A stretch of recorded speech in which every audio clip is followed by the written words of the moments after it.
আসসালামু আলাইকুম বন্ধুরা, সবাই কেমন আছেন? আশা করি আল্লাহর রহমতে সবাই ভালো আছেন। তো আজকে সকালে নুডলস রান্না করলাম, সবজি আর মুরগি গোস্ত, তারপরে কলিজা দিয়ে আর একটা ডিম দিছি।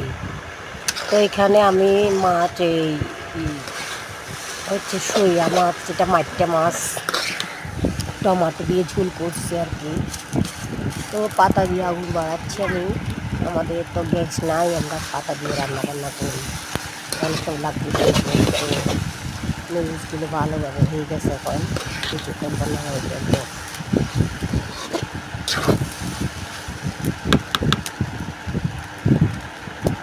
তো দেখতে দেখতে আমার নুডলসগুলো হয়ে গেছে, এগুলো নামাই ফেলবো কিছুক্ষণ পর।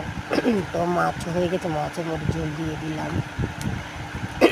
এখন তেল দিয়ে করা যাবে। এখন তেল দিলাম, রসুন বাটা দিচ্ছি, রসুন বাটা দিয়ে তারপর আলুগুলো একটু কষাই দিচ্ছি, লবণ দিয়ে, তারপর এগুলো দিয়ে ভালোভাবে কষে তারপর আরও কিছুক্ষণ। এখন আমি নুডলসগুলো খাচ্ছি।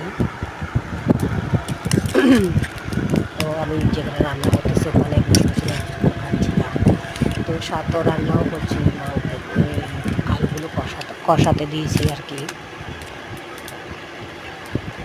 তো খাতে খাতে তো আমার রান্নাটা প্রায় শেষের দিকে, আলুগুলো কষানো হয়ে গেছে, এখন মাংস দিয়ে দিচ্ছি।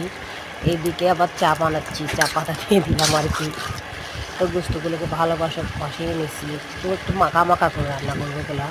এরপরে আমি দিব সবজির জন্য তেল আর আদা রসুন পেঁয়াজ একসাথে দিয়েছি, লবণ, তারপর সবজি ঢেলে দিলাম, লবণ মরিচ হলে দিয়ে দিয়েছি। এগুলো একটু লাগিয়ে নেবো।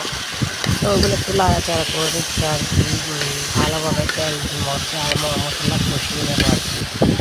তো প্রায় এটা হয়ে আসছে, তো প্রায় বাজে হয়ে যাচ্ছে। তো কিছুক্ষণ পর আমি এগুলো